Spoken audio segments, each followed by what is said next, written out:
जय महाराष्ट्र। राज्याच्या राजकारणातील सर्वात महत्त्वाची बातमी, राज्याचं लक्ष लागून राहिलेल्या कोकण म्हणजेच रत्नागिरी सिंधुदुर्ग निवडणुकीत मोठा ट्विस्ट आलेला आहे आणि त्यात ठाकरेंना चांगला दिलासा मिळालेला आहे।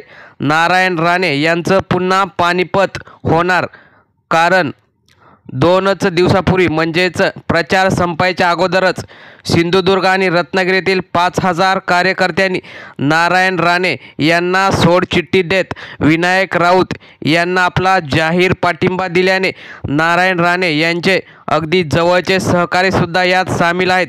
त्यामध्ये सरपंच, सदस्य व नगरसेवक यांचा सुद्धा समावेश आहे। या सर्वांनी सांगितले की आम्ही उद्धव ठाकरे यांच्या कोरोना काळातील कामांना तसेच विनायक राऊतांना पाठिंबा देत आहोत।